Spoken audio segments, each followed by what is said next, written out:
Hello, skateboarders. Welcome to TSM Live Show, Season 5, Episode 6. I'm your host, Tommie Zam. This episode's guests are Kenny Hampton, Tyler Nelson, and music guest, the one and only Naked in Public. You guys ready to get this show started? Because I am. Let's do this. Right! I skate the FP King Foam Orthotic Elites. When I skate a curve or need to get technical, I don't lose any board feel.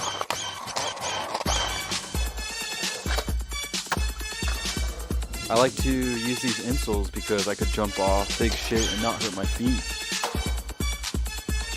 They're the fucking best insoles in the game.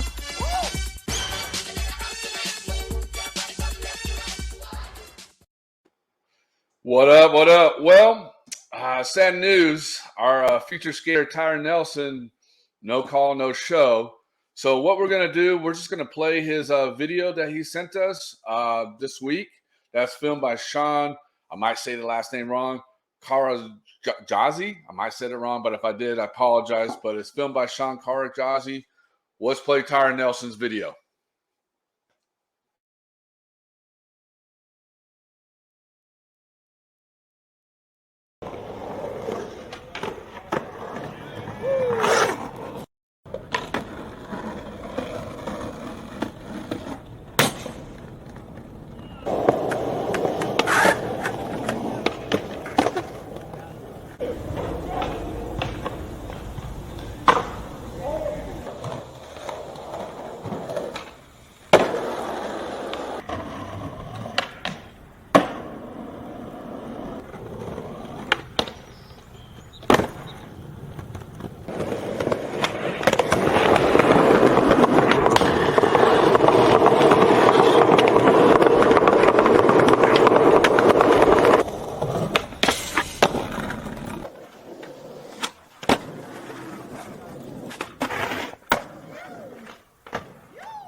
dope video, Tyler Nelson. Hope everything's going good out there with you, and hope everything's right. Sean, you filmed a sick video.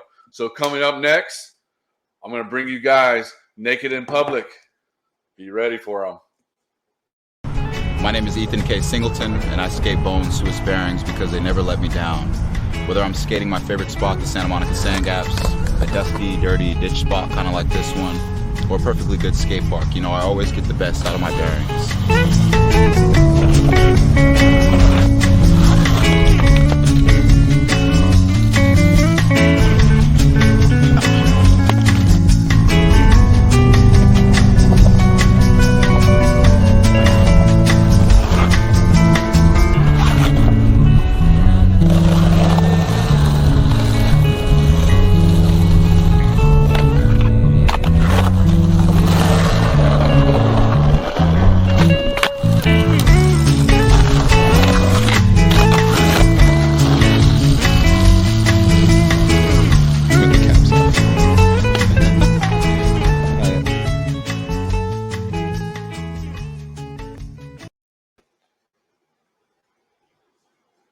What up, Naked in Public? How you guys doing? What's up?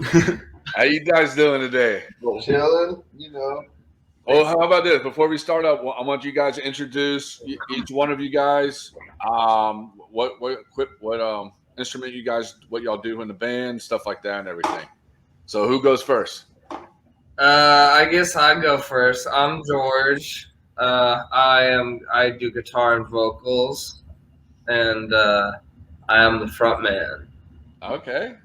So I do a lot of the talking. Very sweet. All right. I'm Jackson, otherwise known as Meatball. I play bass. I'm Daniel. I play guitar and do keyboard sometimes. All I do the drums.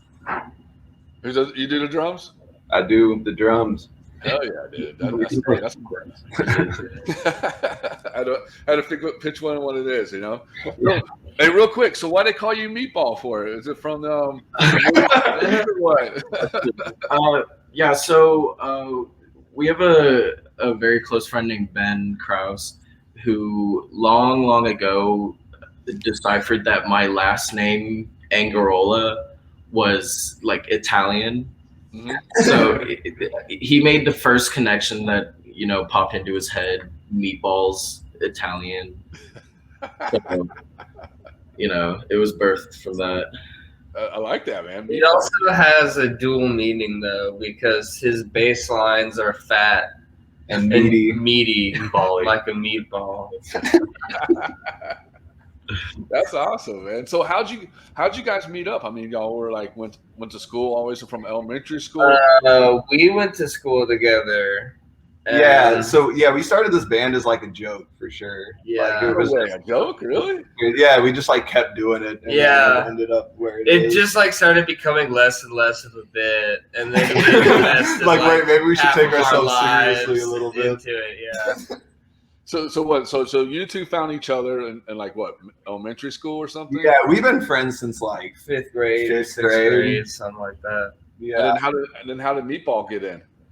I actually came later. So He came later, I yeah. met them at a concert like 4 years ago. Then I joined them. I played bass for a while, and then eventually we wanted to change over, have me play guitar. And then I met him in middle school. We've been friends ever since then. Oh, okay. Yeah, I brought him in and it worked. Do you remember what concert you guys met at or what? I think it was It was the the Frights Frights. in Wunderbar. yeah. Okay. yeah, This was 4 years ago now. Yeah. 4 years ago. Oh wow. And then the trees. Yeah, Trees in Dallas, which there was a famous Nirvana concert there back in the 90s too. okay, cool. And then so what?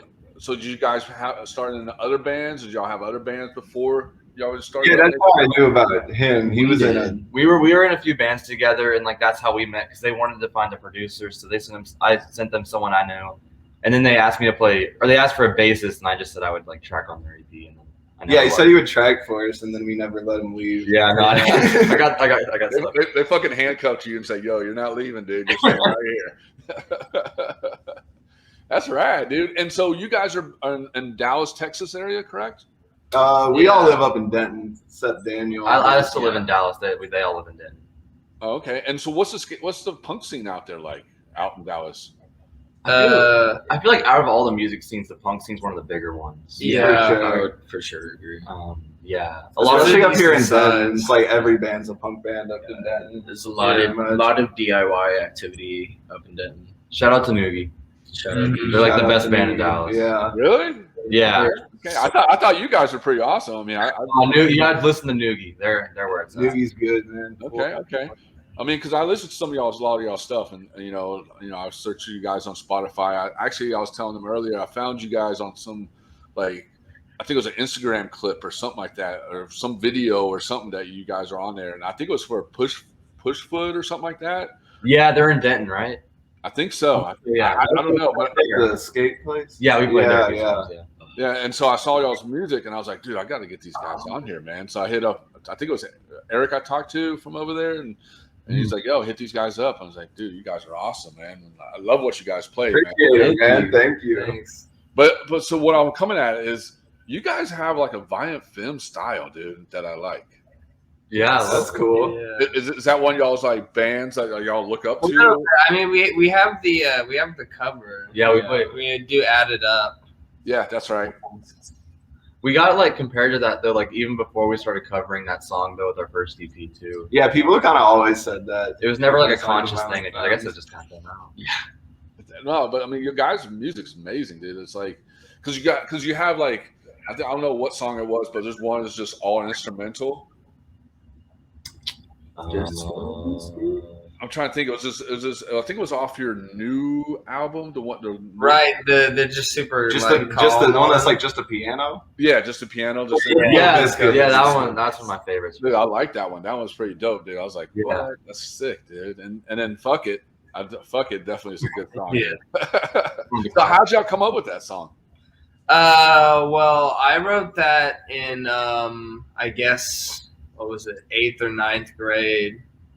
And I was just a shitty teenager, and I didn't really care about very much. And I was like, "Fuck it, I don't care. Let's just write a song That's about the how I song. give up." Yeah, pretty much. It's just like, "Fuck you. I don't want to do all the shit you say you gonna make me do." No, that's pretty much the song. No, it's a cool ass song, dude. I jammed it. I think it was yesterday. Oh no, it's Friday. I was like, oh, I'm here to start listening. That's when I started listening to people's music. It's like right before the show, so I could get more feel of it. I fucking loved it. I jammed it all around town, dude. Just blasting it. I had my speakers up to 60, just fucking flaring, and these old people looking at me, and I just. That's exactly what our music. Oh, is. speaking of old people, there's a band. There's a band full, like it's all old people, and they have our same name. Are you serious? Yeah. They have a song called "Gray Haired Lady." Yeah, Good classic, dude. that shit is hilarious. Dude, you guys should like tour with them. Have naked in public old, naked in public too, younger. Didn't they Yeah, open for yeah. like someone kind of big? Didn't we figure that out? Yeah, I don't remember who it was it though. was somebody. So how'd you guys come up with the name Naked in Public? How'd y'all come up with that? I actually don't remember. There were a Literally few just theories. because it was a bit for so long. We were like, dude, naked in public, like that sounds dumb. Let's go with that. Yeah, it was essentially that. There are a lot of theories. Yeah. There's one that I heard because George liked the acronym NIP, as in like The nipples. Yeah, impulse. But yeah. I don't know. It's kind of a mystery to us, also. Yeah, we just said it one time and it had a ring. Yeah, to it just so kind of we're like, stuck. fuck it. So But were y'all just like stoned as hell and it was just like, you know what, dude? Probably. Fuck this. Naked in Yeah. Public, dude. Yep. It's not like an elaborate story behind it or anything, really. So who writes most of the songs? kinda all Instrumentally, everyone kind of writes their own parts a lot of the time. Daniel has been writing, and Meatball have been writing a bunch of the new stuff. I Okay. think Daniel wrote the one that we're gonna show y'all whenever we do that. I write pretty much all of the lyrics. Okay. And how do you come up with most of the lyrics? Do you like? Is it something like you do like a experience of growing up, or is it like just something that comes to your head? It depends. Sometimes I like have lyrics before we had a song, because in the way back when I used to write like the orchestra or the instrumentation of the song and the lyrics. And sometimes I would, come up with the lyrics before and be like, oh, that's pretty good, and then write a song around it. And other times I would just have a good song and then just put stuff over it. Okay, cool. But, Sorry, go ahead. Yeah, I don't know. Well, that's cool. So you write the music, and then so everybody else has to like get the tune with it. Is that how it works, or what? Well, that's how it used to be. Now, usually Daniel tells us what to do, pretty much. Yeah, He's the boss man now, huh? Yeah, for sure. It was pretty much. He's trying to cover his face up, not smile over there. I see that. That's rad, dude. Well, it's cool. So you guys got this video. Tell us about this music video we're about to watch. Oh, is that the one with yeah, the just some face paint? And then yeah, we were having just a whole lot of fun in quarantine, and so we decided to make this this song while we were doing nothing. A whole lot of fun. Yeah, and we had some of our friends of ours, Marisa and Ava. They helped out a lot. Yeah, they helped filming and stuff. Yeah, and then we have a lot of our homies throw food at me. That was fun. Yeah. That was like a party. That was. So this is like a COVID video from you guys. Yeah, pretty much. Last year, so right when everything was opening. I got 3rd-degree burns from that damn face paint, like all over my face. Yeah. What kind of face paint did you use? I don't fucking know. It was just regular dude. shit. We all used the same one. He just got a reaction to it. And then you had to put it on again the second day to finish up. Yeah. Oh, dude. I didn't not do it. We already filmed already this it. far. And Yeah. do it for nothing. I'm pretty sure there's a clip of Blake skating in it too. There is. Yeah. Well, you guys ready to check it out? Sure. Yeah. Let's. All right, cool. Naked in public. Let's check out their COVID video. Wee. Yeah.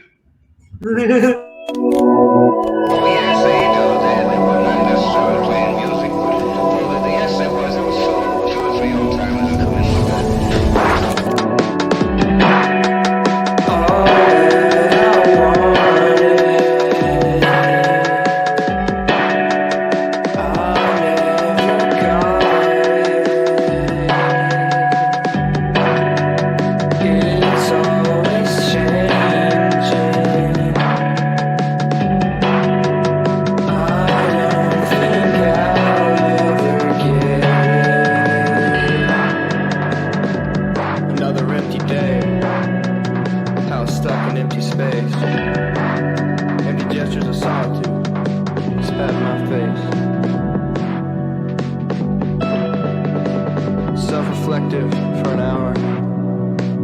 Never takes. It always happens like this. City skyline takes the hope away.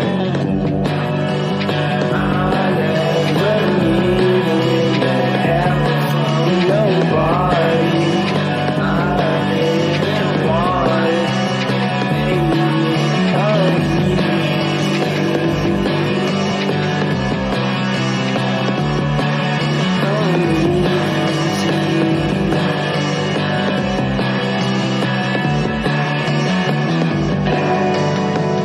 I don't recognize my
lady similar to me, which failed to encourage me.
It always.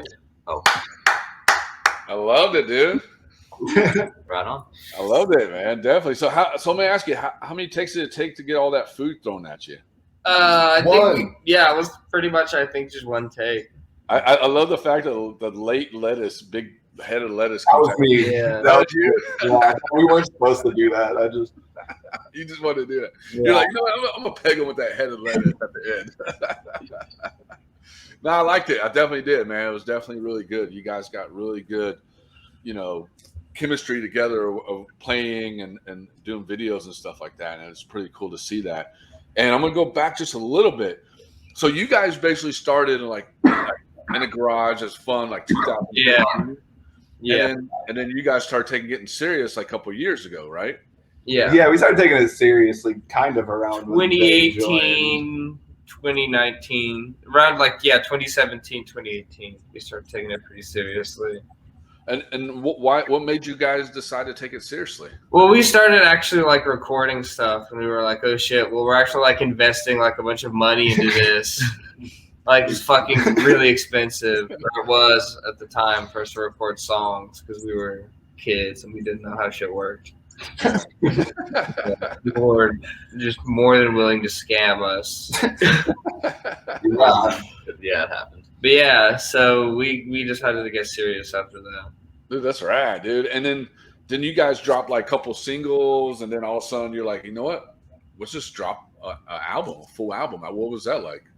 Yeah, I mean, we were working on that shit for 2 years. Mm-hmm. We had some of the songs, for the full 2 years, and then we came up with about maybe a third of them just during the recording process. We just added more shit, pad out the album, and then get it out.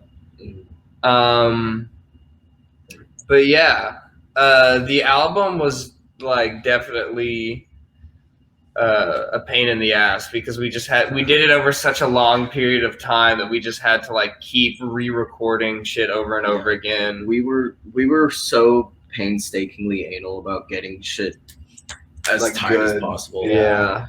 Almost. So you guys had to get serious. It was no more fun time, no more playing in the basement We anymore. We just go to the fucking studio and start jamming. 8 hours straight and be like, damn. I can't even, like, it just sounds like fucking noise now. Like, I don't even, it could be the best song in the world, and I would hate it anyway. And another question: do you guys remember the first time you actually performed in a lot of people? The 8th grade talent show. No way. Tell me about this. Hey, that does not count. It doesn't. Hey, that does count. You performed. Okay, it was a school thing, and everyone was already forced to be there, so the turnout was pretty nice. Yeah. All right, so let's go to where you actually had to perform, open up for a big band, or play at a concert, or whatever. What was Yeah, it? I guess it would have been Makeshift. That was and I'm like, Oh, y'all did Megadeth? No. Yeah, I was gonna say, damn, how was that, dude? No, there was like a collective thing with a bunch of artists called Make Shit. Okay. And, There's a bunch of our friends. And stuff. Yeah. This was like a big show 4 years ago. But Yeah, that was like our first like big show. We weren't even supposed to play it. no, I met the dude in your backyard, and I was like, hey, can we play at that? He was like, oh, maybe, I'll see. And I just like took it as a yes, and then it happened. Oh yeah, I remember that. we played You're like this. Fuck, man. All right, we gotta be serious in this one. Yep. Yeah, no, it was really weird. It was like it was around like a couple weeks, I think, before we released our first EP, the Gang Shit one. Which is like That was a good one, by the way. I like that one. Thanks, yeah. He played in his underwear. Yeah, I did. I played in my underwear. Wait, on stage? You play on stage? Yeah, because when he got up on stage, one of our friends started saying, "Take it off." Okay, and then like everyone in the room started doing it, so he just skipped them. Dude, that's fucking awesome. I barely knew them at that point too, so it was really It was really it was an good. eye-opening experience. He was like this, like, fuck, dude. All right. No, he literally was. He was like, "No, wait, don't take off your fucking clothes, dude." Well, hey, at least he broke the ice, man, you know, and then Yeah. you guys jammed Yeah. out. I remember it was really crazy He got because comfortable. it was the first time we had played like our songs, and like we played this one, and like it was really simple, so there was just like 5 fucking words or whatever. But we started the song, and then I started saying the words, and then I looked at the people in the crowd. They were also saying the words. I was like, what the fuck? It was like the first time that I remember that happening. I was like, damn, that's crazy. Dude, that's rad, dude. I'm so happy for you guys. I mean, just the fact of you guys just starting off like 8th grade, having a blast. Just what, you know what? We're just gonna do whatever we're gonna do. Never expected to be where you're at now. No, That's amazing, dude. That's what it's all about. Music and skateboarding is all about having fun and just going with the flow, you know. Yep. Absolutely. And so, where can people find your singles, your EPs, your full albums? At? We are Everywhere. everywhere. Spotify, Apple Music. Tidal, even. Yeah, Apple Music, Pandora, Deezer. Okay. And do you guys have a website so people can look up for you guys or anything like that, or what? We We should. probably should get a website. Yeah, we should. We don't have one. We have Instagram though. Yeah, we have Instagram. All of our merch is on our Bandcamp. So Yeah. you can go there. Okay. And then people just find you on Instagram, Naked in Public. I think it's official No, Naked Naked in Public Public Band. Band. Naked in Public Band. I think all of the tags are. You don't want people to find the old people, right? Yeah, there's gotta make sure. No, that Or was they might find for a while when we tell people to listen to us, and they'd hear gray-haired lady. I'd be like, "What the fuck are these kids singing about?" We're not that old. You're in the multiverse thing. I don't know, man. I don't know. That's rad, dude. And so, do you guys anything planned for 2022? Any shows, new records, or anything? We have a couple shows coming up in about a month, in the next month and 2 months. What are the dates? What are the dates? July 14th. So if anyone in Dallas is watching this, July at 14th. July Ruins 14th. in Dallas. Yeah, Where? at Ruins. It's in like the Bellum. Ruins. Ruins. Yeah. So you hear that, Dallas people? Go visit these guys. Go jam out with them, naked in public, man. Go see them at Ruins, right? At Yeah, Ruins. yes. At Ruins. All right. And then one last question before we take off. Do we have anything you want to say to any upcoming musicians that want to do what you guys are doing, or any good advice you want to tell them? Go for it. Yeah, do that You shit. won't make money. Yeah, Go you for will it, you will not It's make fun. any money for like a good 5 years. We still don't. We still don't make money. We still don't But make it's fun. money. is fun. It's really fun. So if though. you like It's it, awesome. go for it. Yeah. Hell yeah, guys. Hell yeah. Well, thank you guys for coming on. And like I said, I mean, you guys sound like Valiant Films, you know, and your music's like really good. I'm really hyped for you guys. And, you know, viewers, definitely go find these guys on Spotify, Amazon. Go check them out July 14th at Ruins in Dallas. Dude, you guys going to love these guys and jam them out. Full blast in your car driving down the street. Thank you. Thank you. Yeah. Well, thanks, Naked Public, coming on. Coming up next is local legend from Dallas, Kenny Hampton. All right. Thanks, man. Have a good one. That's the thing. No plant-based burger for you? When we start eating plant-based foods at our cookout. Don't tell me you're afraid to try something new, Spain. Well, we do the same thing every year. Why change it? Change is good, and change happens often to us. But most people won't change what they think is a good tradition, even if it's better for you.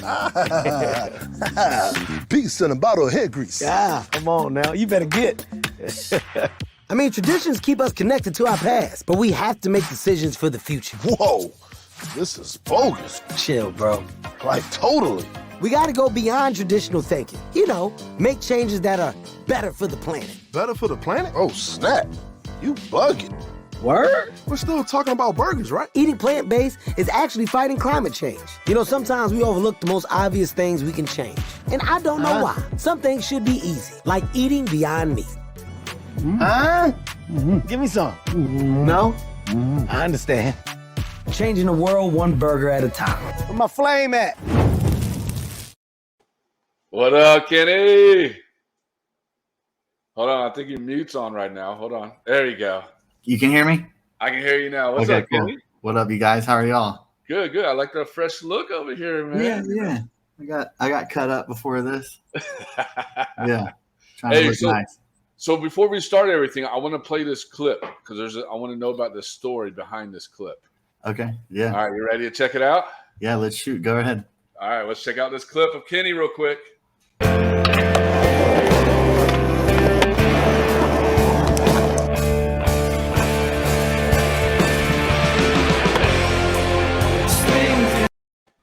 All right, so Kenny. Yeah. So what I heard is you actually filmed that video after you got injury, a really bad injury. Is that correct? That was actually right before. Oh, right before. Yeah, that was I was living in Sacramento, California at the time. Okay. And that Rock Gap's in Sacramento. And I think I did that a week before my brain injury. Yeah, tell us about this, man. I was doing a back 180. I was out street skating with the homies, and I did a back 180 through it's like a 10 flat one over a sidewalk, but there's like these two poles and like this little grass gap thing that I wanted to thread the needle in between. And back 180, like you have to like ollie through and then late back 180. And I landed it actually the try before, but I did like this turnaround, like back 180, and then like kind of drug my hand on the ground and like turned around real quick and stood up, and I was like, oh man, I got to do it again. I'm not a snowboarder. I can't do turning around like that. So I tried again, and security actually came out that last try and like tried to stop me, like trying to get me to not jump it, obviously, in the moment. And I stuck it, and my wheel got stuck in this like little hole, little pothole, and my head went back and smacked once, and I was knocked out immediately, and it bounced again. Damn. And lights were out. I woke up and I didn't know who I was or where I was. My little brother was there. He's a pro skateboarder too for Now Skateboards, and he was there at the time. And they carried me from the spot to like this little park down the road because we were getting kicked out and I was knocked out. And they carried me to this park, and I didn't know who I was or where I was or anything. And they're like trying to hand me like a beer, like here's like a beer, dude, like, or here's a blunt. And I'm like, I don't even know who I am. My brain was bleeding. So I've got 3 scars, 2 back here and 1 right here on this side. Or I can't remember what side now. Damn. But I've got scars on my brain, yeah, from that injury. And I went into ICU, intensive care unit or whatever, at UC Davis in Sacramento. And I was in there in ICU for about 2 weeks. I flatlined. Hold on. You flatlined? Yeah, I flatlined twice. What? Yeah. Dude, They had to bring me back. That's crazy. Yeah, and like I was about to have, because my brain was bleeding, so it was filling up, and I felt like my head felt like this big, and they were gonna cut my head open like an X back here, and open it up and put a tube back there and drain all the fluids out. Oh shit! Right, and while I was on the way to the surgery, I guess my last CAT scan came in that the bleeding had stopped. So they like stopped me on the way, like, no, wait, like here's his images or whatever. Like his brain stopped bleeding. Like it was miraculous. Like it was crazy. And so it was just like a 9-month healing process. I couldn't do anything for 9 months, let my brain swell and go down and all the fluids and everything in my brain go away. So, yeah, it was pretty scary.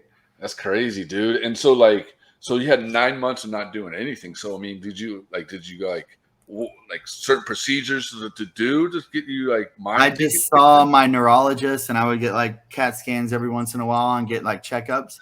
And I wasn't supposed to skate or do anything for 9 months, but I think after 7 months I started skating again. You start getting that itch, huh? You start getting that crack itch. Yeah, I felt better, but I had moved back to Dallas at the time. Like after that brain injury, I was like, my career in skateboarding in California is kind of like it scared me. You know what I mean? I was like, I'm gonna go back home. I'm liked in Dallas, and I can always just skate and be a part of the industry here, back at home. So I came back here and just chilled out, and I filmed a video part before my 9 months was up. So when I started skating again, I think I already had like a new part, that a full like 2-3 minute video part that had dropped before the 9 months was up. It was like my Kenny's back or something video. It was like, something like that. I don't remember what it was, but it was like Kenny's back in the game, or like Kenny's return or something like that. Yeah. Dude, that's crazy. It was good. Yeah. That's crazy. I mean, I'm happy to be alive. Let's just say that. Yeah, definitely. I mean, that's something that's going to be in your life forever to remember. You know what I mean?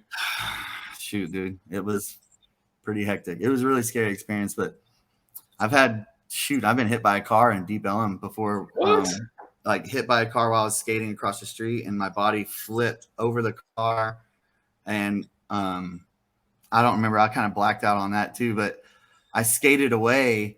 Like there's all these people in downtown Dallas, like kind of like looking over me, like, oh my gosh, are you okay? And I just got up and skated away because I think I messed up the front end of the bumper of the person's car. Shit. And like supposedly cops and people were all looking for me in the city, and I was like hiding out at this bar. And the girl that I'm with now, she ended up picking me up and took care of me. But my leg was like this, like my calf. I have a big like hole, like scar hole. Because where I got hit from the car, it got like infected and filled up. I almost lost my leg. They almost had to chop that thing off. Dude, you're like living death. You know what I mean? Death, like not death, but I mean you're like. No, yeah, I've had some plenty of close calls, man, for sure. Exactly, dude. Like you got faith on your some faith is on your shoulder right now. Universe is like, go. Kenny G can go. big man upstairs got me for sure, man, for sure. Damn, that's crazy, dude. So let's go back a little bit. So you grew up in Dallas, correct? And so what was like skating in Dallas when you were growing up? It was, I mean, it was the best. We would take the train. I lived like 20 minutes east of Dallas in Rowlett, and they had just built this like DART station, which is like the rail transit. And we would have like our parents drop us off at the train station. Everyone, the whole crew would get on the DART and take it to downtown and skate all the spots, go around the city and skate. And Dallas was, I mean, we had DSC, which was like a skate crew back then. So it was pretty hectic. There was a lot of rippers, but wasn't Mike Crum part of that? Well, Crum was an older dude. He wasn't around when I was younger. Okay. But whenever he started making skate parks, after I moved back from Nashville, Tennessee in like my mid-20s, that's when we really linked up. And went after, because I've moved around a lot, but yeah. But yeah, hey, we all have. Yeah, but Crum's the man, dude. He holds it down for Dallas. I'm so stoked on all the things that he does for the city, man. The guy's amazing. Seriously. Yeah, he's a good homie of me and Carl's. You know. So, okay, rad. Yeah, Crum's a legend, dude. I know Chrome for a long time when I was living in San Diego. You know. Okay, yeah. So you know, young Crumb, crazy Yeah. Crumb. Yes. He hasn't changed a bit, by the way. No, he's still the same, but I still love Chrome. No, we love him, dude. He's the best. And so, like growing up there, I mean, was there a lot of skate shops in Dallas? I mean, or was it like a very few? There was Index, and there was some here and there. Like I rode for a little homie skate shop called One Love when I was like 14 or 15 or something, and that was like all the best riders that were Dallas skaters rode for them. I think Cody McIntyre was on too. Yeah. What? Because he's from Dallas too, ain't he? Yeah, or he's from Belton, Texas, which is in between, like, it's right after Waco. It's in between Austin and Dallas, right after Waco. So it's like kind of in the middle of nowhere. But he'd be around, and I mean, skating with him when I was little was like unreal. You know, he taught me so much stuff. Like, just it was insane just skating with him as a young kid, man. It definitely inspired me. Yeah, and that's where I got my nollie big spins from. You know, those nollie big spins are tight. Yeah. You do like this. Yeah, I love. You know, one of the best tricks. I don't do them on flat, but if it's off of anything, all day. Oh yeah, off a drop on flat ground, popping a nollie big spin, and I don't know, just there's not enough time. And then when did you make the leap to California? When did I go to California? Yeah. I think I was 25, so like 8 years ago. Okay. What made you go out there for the industry? Would you a big company or something, or what? Yeah, PJ Tebow, he has a shop. Are you talking about PJ, tall PJ? Yeah, tall PJ. Oh, that's my homie, dude. Yeah, that's my boy. I was just with him the other day. Tell him I said what up. I was with him on Go Skate Day. Yeah, he's the sickest. So he and my brother, so PJ shared the skate park with Crumb when I moved back from Nashville in my mid-20s. They had a skate park called Overground with a skate shop in it called The Shop. And I rode for them, and my brother worked in the shop too. And when all the PJ was like, I'm moving to California, I'm going to Sacramento, we got a spot to stay, I'm going to bring a couple of skaters. He brought my brother and some other people up there. And I stayed in Dallas for about 6 months. And they had gotten a good place, and they were like, hey, there's a spot for you. Like, hey, you can crash on the couch and live out here for however long, you know, if you want to come out here and skate and film. And I was like, I have to. You know, it's an opportunity. Go stay at my brother's house. And by the time I went out there after that 6 months, PJ had already moved back down to San Diego, or he moved to San Diego. Yeah, because he was living in Mission Beach or something like that. Yeah. So he was down there, and I took his spot. And that's how I was in Sacramento. I lived there for 3 months. I worked at like a brewing company downtown, right on Capitol, right next to the Capitol. And it was like a beer spot with food, and I just served beers all day. And I worked there. And, yeah, it was chill. I mean, it was a good. While I was there, it was fun. But after the brain injury, it was just kind of, I don't know. Everything went on. Put everything on pause, right? Yeah, my whole life went on pause then. Yeah, it was pretty crazy. Yeah, that's crazy. So going from Dallas to California, it must have been a big culture shock for you, right? Yeah, it was different, but it was so fun. I loved it. I loved the vibe. I mean, it was just so lit. I was like in the moment. So I felt I got a lot of stuff out there within that 3 months, and I loved every minute of it. But yeah, Eric at Pushfoot was hooking me up right before I left. Eric, shout out Eric. I know you're watching. Love you. He was actually the one, like the day before I moved to California was the day that he met me. A guy I rode for the Love clothing company, and he was friends with Eric. And he was like, hey, I got a rider that needs a board sponsor. He's about to go to California. And so I didn't know he was like watching me. I was skating the park and like front blunting this A-frame rail and like back doing lines around the park, and they were filming and blasting nollie heels and And at the end of the session, I was like kind of getting ready, and he pulled me into the shop in the room. This is PJ's shop at the time. And he pulled me in there and was like, hey, this is Eric at Pushfoot Skateboards. He wants to hook you up. He gave me 7 decks. 7 decks? Yeah, he's like, here's 7 boards. Go to California and kill it. What? Yeah, he linked it up. And I'm pretty sure he sent me more boards. He's hooked me up since day one. So Seriously. tell us a little about Pushfoot. Like, how did it all? Do you know, like a little bit of history about it, or? He just linked me up. That's how I met him that day. He put me, or Marshall was already on the team, but I've been with him ever since. You know what I mean? He's taking good care of me. Seriously. And then you ride for Refuse Wheel. Refuse Wheels. So yeah, Eric and okay. Got a message. Yeah, Eric and Alan at Refuse, they both kind of linked me up at the same time. Okay, that's so, right. Yeah, and they're like brothers. You know what I mean? I don't know if you've met them yet, but they're I talked to Eric on the phone. I love Eric. They're a fun time for sure. I love Alan's. Always call Eric after I see a video or clip on Instagram. I'm like, yo, why'd you put that song on that clip? Yeah. Yeah, they've got a different taste in music. And definitely. That's what Eric told me, man. I'm like, yeah. All right, Eric. Okay. I'm like, I don't know. Why are you gonna have Michael Jackson with the skate video part? Yeah, I mean, it works. It's getting views. It works. Yeah, but yeah, he's the dude. Best dude, man, for sure. That's right. Super thankful. And so, like, do you remember your first skateboard that you actually had? Yeah, I do. 1999 Christmas. I got a X Games board from I think it was Target or something. Mm-hmm. Somewhere. My mom got me an X Games board, just like the bearings didn't move that well, but I think I learned how to kickflip within a week or something, but in the grass. I would kickflip and land with my feet together on the tail. So you're like this? That's a contest make, dude. Contest make in the grass all day. That's right. But yeah, that's right. I grew up in Rowlett, Texas. I went to Rockwall High School, which is east, and which is funny. Josh Kalis actually went to Rockwall High School for a little bit when he lived in Dallas at my high school. Yeah. So Dallas has random fun fact.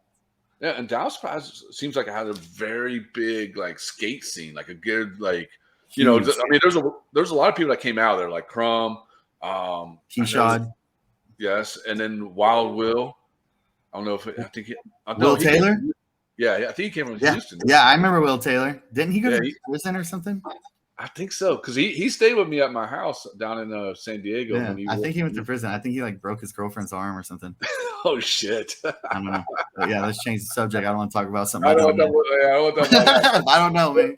I don't know either. But yeah, he's a legend. Will Taylor, he's a legend, man, from Southside Skate Park days back in the day. Yeah, because that was when he got on Zero or Flow or Zero or something like that. Foundation, that's what it was. Foundation. Yeah, he was on Foundation. Yeah. He's a good dude. He's definitely wild. He's the craziest dude to party with. But yeah. But to Dallas. Oh yeah, definitely. I mean, that was back in the days. But the Dallas, I mean, you guys have such a good skate scene. Like I said, there's a lot 4WD that's Mark Crumb's doing. There's so much stuff that you guys are doing out there. Mm-hmm. I mean, the skate scene is so amazing, and skate spots. Yeah, it's popping off. And a lot of pros been coming out here, man. Like the Primitive team, they just in their new video, they had a bunch of Dallas footage out here. There's constant team. It's just Dallas is blowing up right now, and the scene is super big. So it's getting hectic. There's a lot of rippers, and it's crazy how many good skateboarders there are that aren't sponsored out here. Really incredible talent, but it's just there's so many of them. It's and not enough companies. You know what I mean? And people not recognizing them or not having an opportunity to go out to California or show off their skills or whatever it may be. You know what I mean? But Dallas has a lot of potential, dude. It's huge. And let me ask you a question, because you just said something. Do you feel that kids have to go to California or New York or Miami to get their names out there? Because the reason I threw Miami because everybody goes to Miami and stuff. Hey, it doesn't hurt. I'll tell you that much. It does not hurt to if that's a dream of yours or a goal, then yeah, you should definitely get out and expand. But some kids are just blessed and lucky to be able to just get noticed right out of their hometown. You know. Mm-hmm. Like my friend D. Ostrander, he was pro for Baker. When I was living in Nashville, he was just like this little kid. He could kickflip 16 stairs. He was real little, and he just banged out that he killed Nashville. You know what I mean? And Andrew Reynolds just noticed him and called him up and just said, "Hey, I want you to ride for Baker. I'm going to fly you out to California, and you're going to stay out here for a couple months and film a video part and that was his skate and destroy part, or skate and destroy. So yeah, I mean, he just came up out of, but he did end up going to California and filming a whole part out there. So he was blessed in that sense, you know. And do you feel like social media has a lot to do with that? Definitely no, yeah. Unfortunately. I like your smile. Yeah. Yeah, social media is the whole thing. Because when you and me were growing up, I mean, I don't know how old you are, but I mean, when we're growing up, I mean, we didn't have social media. I mean, there was MySpace. That was it, you know? Yeah, even before MySpace, it was just videos. VHS, there you go. VHS disc or VHS, you know what I mean? That was all we had. Well, see, I had the 1980 dinosaur cameras that sit on your shoulders that big, you know? Yeah. And that's how we did it. You know, we filmed off VHSs, and if we needed to get a sponsor, we had to go look through Transworld or Thrasher to flip through and find the address and mail it to them, and hopefully they get it, you know? Yeah, I sent one of my first video parts. I don't remember who they sent it to. I think it was like LRG, because I had like a baggy pants era where I was like kind of thought I was a little thug, you know what I mean? Oh, you? Yeah, I had some baggy clothes era. So I sent my part out to someone else did. I think they sent it to Plan B and stuff like that too. But I never got anything back from anybody. So no letters, no nothing? Nothing. Damn. Not that I know of. Shoot. Damn. I never was really like trying to put myself out there. It's just usually it was like a filmer or someone else that was like had a stack of stuff and like they went out of their way and sent it to people.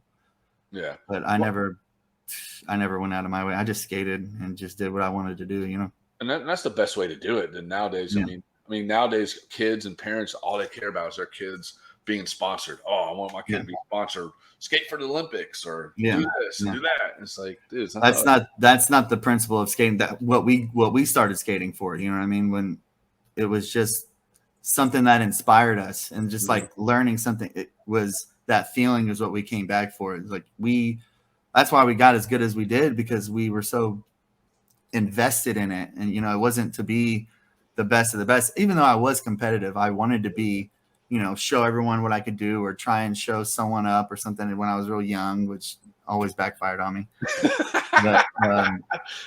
But you know, yeah, I don't know. Just so hold on, move on a little bit. It backfired on you. Tell me about this story. How did it backfire on you? Oh no, well, not even me too, but just like I hated when kids would try. Like, there's this one kid, Carson Boyer. He's a grown man now. He rides for like Etnies and he lives in California. He's amazing. Smith grind. He had a barracks part. He Smith grind the Santa Monica Pier like 22 there.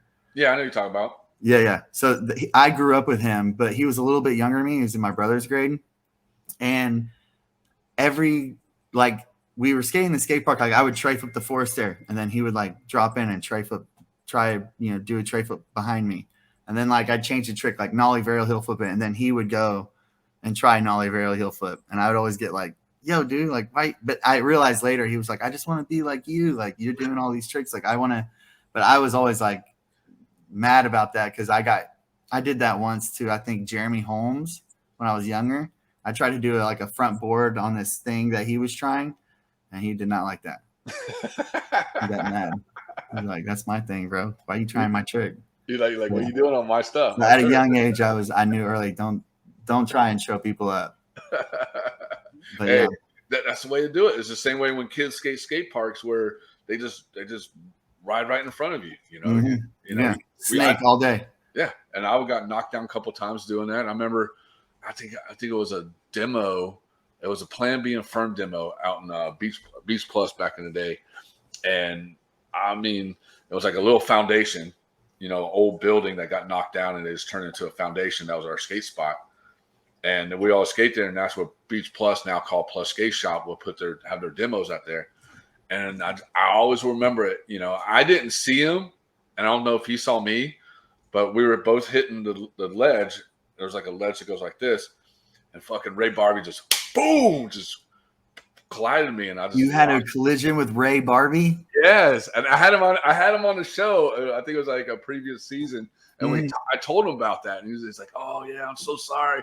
I was like, "Dude, I remember him coming to me. He's like, "Dude, you okay?" I'm like, out of breath. "Yeah, man, I'm good." Well, and you knocked the wind out of you. Yeah. I'm good, man. I'm good. Dude, Ray Barbie, what a G. Shout out him. I know, dude.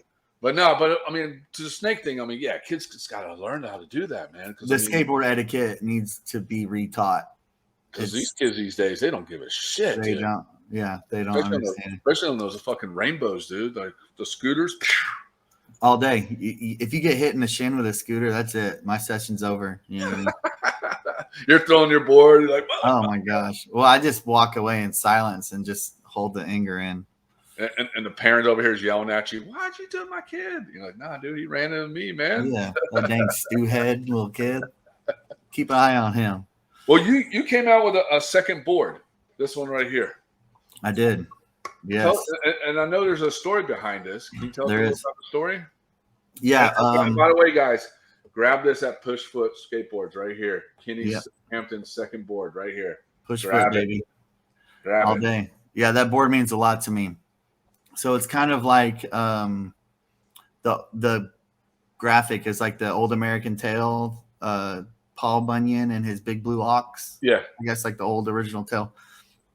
But I had a friend named Toro. He was my best friend growing up.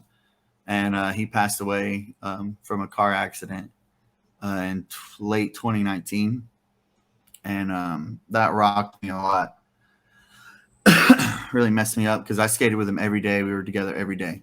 So it was just kind of like I lost my like skateboard wingman. You know what I mean? We always were together. So that kind of put me in a weird, like I felt like alone for a long time. But Eric at Pushfoot noticed, like I think I said I wanted, like, if he was going to make another board, like do something with Toro involved. So instead of, Toro means bull in Spanish. Yeah. And that was his nickname. His name was Robert. Shout out Robert, love you. And he basically the Big Blue Ox is a big blue bull. So, and I MC a lot of the DFW events. I have the megaphone. That's why I have the megaphone, because I always, I don't compete anymore. I just kind of pass out gear and show love to the kids in the community. Yeah. Through my sponsors, you know what I mean? So, and I travel around and do a little bit of stuff in Oklahoma City too. And I've been flown out to like Colorado to do events and stuff. But yeah, so Eric hooked me up with that board, which I never saw until after it came out, and it, made me tear up. But it means a lot to me to have a board with my best friend on it in a sense, So, but he was my ride or die, you know what I mean? That's rad, dude. That's definitely a meaningful thing to have. Like every day you're gonna look at that board, and just always gonna have that memories and stuff like that. And that's rad. Eric did that graphic for you too. Yeah, I'm so thankful, dude. It means a lot. It'll definitely stay up on the wall forever. That's gonna be with you forever in your arms. I don't even have my first graphic, I think, on my wall. You don't? Nah, I don't even know what your first graphic looks like. It was a South Park board. So I was like Kenny from South Park, but my hood was off and it had the skyline of Dallas in the background. This is right after my brain injury. So it was like, you can't kill Kenny because he always comes back. Yes, so it looked like me. My hood was off and it had my face, and Kenny's body in front of the city. Yeah. Like skyline. It was a sick board. That was a badass board. I'm at to see if it was like the "you can't kill Kenny." Kenny always comes back kind of. Yeah, dude, that's style theme. Since I did flatline twice. Dude, that's so crazy that you flatlined twice. Do you even? I mean, you probably don't remember. Do you remember anything that you've seen in your flatline? That's something that might nothing at all. Like you see the white light. I wouldn't be able to remember now. I think it was kind of like a dream state almost. Like I thought I was asleep, so I didn't realize when they came back in, and like when I woke up and came to, and they told me you flatlined. Like that was the weirdest part. Like I didn't like what. I'm like, I just died a second ago. You know what I mean? Did they tell you how long you died? I was only out for like around 10 seconds or something, 10 to 15. Dude, that's crazy. Yeah. That's crazy, man. I mean, just to think that. I mean, you're alive. That's what matters, man. You're alive. Yeah. For sure. I'm still kicking it. You're still alive. You're still skating. Still I'm shredding. super thankful. Dude, that's so crazy to think, man. Like just flatline for 10 seconds, come back and flatline again. It's like you just like, hey, you know what, Death? You ain't taking me. I'm out of here. Peace. Yeah, I wasn't ready, bro. I wasn't ready to go. It wasn't my time yet. That's crazy, dude. And so do you have anything coming up for 2022? Like any new skate videos? I think we're in the middle of filming like a push foot video that should come out in I think November time, sometime at the end of the year. So everyone's kind of getting a couple clips for that. And I think there's going to be some full parts, but I think I'm only going to have like a sprinkle in of some stuff. And I have some stuff I'm sitting on, but just film it. I mean, I'm 33 now, so I'm not jumping off. You don't even look 33, man. Yeah, that's true. I'm 33. I'm a good looking man though. You hear that, girl? She's 33. But yeah, I'm not nollie flipping 13 stairs anymore. That's for sure. That's in the past. You know you can still do it. Yeah, but it would be I barely have any cartilage in like my right knee apparently, so it would hurt really bad. Hey, just wear a helmet if you do it, man. I have to do it first. I know everyone always tells me to wear a helmet after my brain injury. I never have. Hey, what's his name? The guy who writes for Powell. Can't think of his name. He wears a helmet all through his whole video. Oh, Andy Anderson. Yeah, the best dude. Dude, I want to wear a helmet and be cool like that, but I probably wouldn't be able to pull it off. Yeah, you have to get it all like nice and everything. Yeah, I'd have to get like a custom made helmet. You know what I mean? There you go. Hey, you never know. Someone might throw you a custom made helmet, dude. Hey, listen, whoever you are out there, make me a custom made Kenny Hampton helmet. Let's go. Shout out. Hell yeah. And then so you have a video coming out. Any trips coming up? Any concert or not concert? Well, I go up to Oklahoma City once a month. Right now I'm working with a company called Money Ruins Everything, which is the shirt I'm wearing. This is him as a kid. Dude, in the 70s. In the 70s. But yeah, Money Ruins Everything. He's actually the S rep. Okay. He's the S rep out here for like the Midwest and Texas and stuff. And so I go up there and I do like his S games to skate. I right now we're doing once a month an event at the Daily Shred in Oklahoma City. It's a new indoor skate park. And I've been doing their events, and every kid that wins gets a golden ticket into the finals, which is in October. And all those kids get to battle it out for $5,000. I think it's like $2,000 or $5,000. Are you going to enter? No, I got to work the event. I got hey, that's $5,000 right there, bro. But he takes good care of me, while I'm up there, and puts me in a nice Hilton. And you're bougie like that, huh? Yeah. So if you want me out, bro, you got to take care of me. But no, yeah. So he always takes good care of me, and I get my own chunk of change. Hell yeah, dude. That's right. But yeah, I love working with. It's Todd. His name's Todd from Oklahoma City. S rep. I love you. Thank you for everything, all the free S gear and all that. He sponsors my little brother too. He sends in packages. So hold on. So your whole family, like your whole siblings, all skate? Well, not my two older sisters. Oh, okay. My little brother, he's a ripper, dude. My little brother is phenomenal. You have to check him out. Kyle Hampton. Look him up. He's pro for Now Skateboards, which is Josh Hurley's company. Mm-hmm. Out of here in Dallas, pretty popular. And yeah, dude, so sick. He has your genes, man. Huh? He has your genes. Yeah, I mean, I taught him everything he knows. Is he now flipping down 13s? No, he's goofy. I'm regular, but he skates like big rails, big gap. He's like 6 foot something. I'm 5'10", so he's like taller than me, and he can any ledge that's like waist high, he'll skate it. Okay. Like, he can pop. He's so phenomenal. I'm so surprised at how good. Huh? I said I have to look him up. Please, yeah, interview him next. Shoot. I'm down. He's a G, man. I'm so proud of him. Now he works, he lives in Austin, and he works for a financial company. He's like a finance advisor or something. Mm-hmm. And he does really well, but he helps like a lot of people, I think, skateboarding wise, like Cody McIntyre. He works with his funds and smart. Just some other pros. I think I don't know if Kareem Campbell got back to him, but yeah, there's some, he's done some big things in the finance world and brought it back to skateboarders and stuff, helping people manage their money. Because he realized there's not that much money in skateboarding.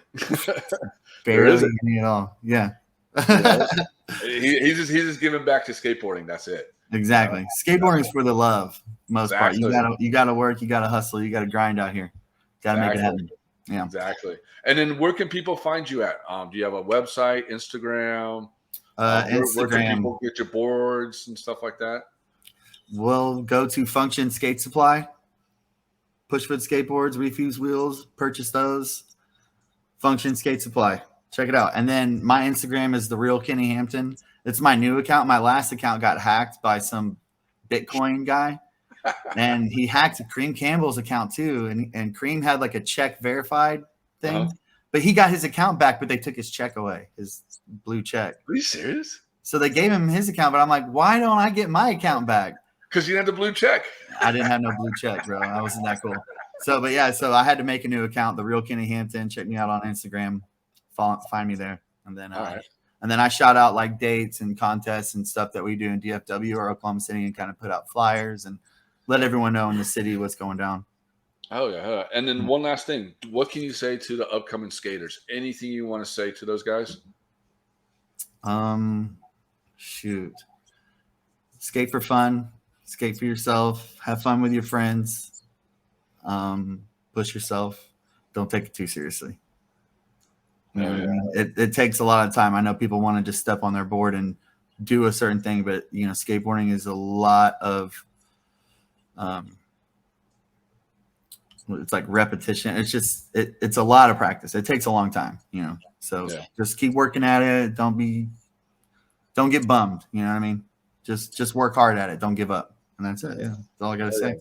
That's so true. And is there anything else you want to do? Any shout outs or anything you want to say? Yes, I do. I have one more thing. Everyone in Dallas knows right now. Hold on. Let me pull this up. A good friend of mine in Toros as well, and everyone in Dallas here in PJ. He was just he was skating with us on Go Skate Day at PJ's shop Devotion in Garland, outside of Dallas, and he just passed away yesterday. Oh shit! Hart. Yeah, his name was Faisal Lumbreras. Faisal, he has a right now.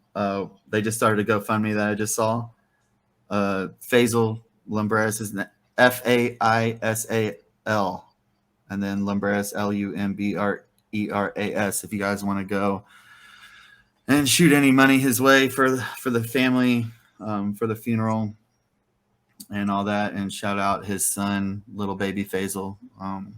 Just my heart goes out to them. And so yeah, right now after this interview, I got to go down to the skate park where we're having kind of like a memorial. All the homies are gonna come out and shred in his name. So shout out Faisal, much love, dude. Give Toro a hug for me up there.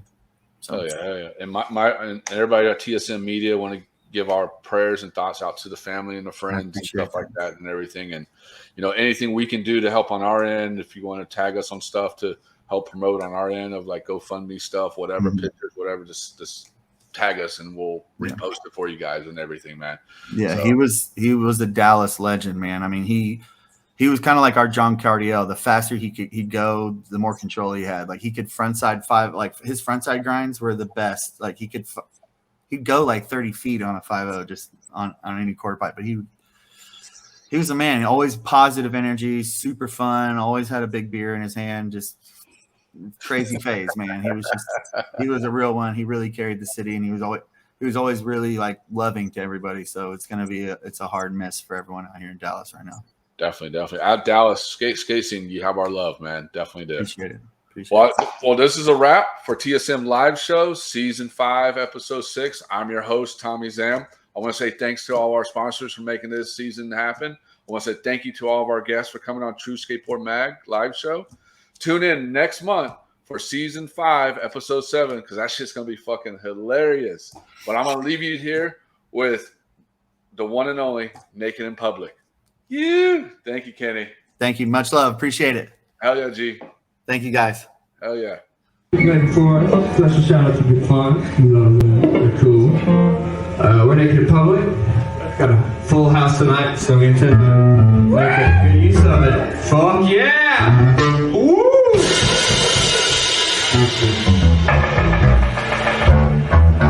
This next one is profanity.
The flow in there is so good. Yeah. What up? Oh, what word? I don't know we were still on this shit. Well, usually people just stay on, but you know, some people get off, some stay on, and it's just me and Carl just bullshitting around.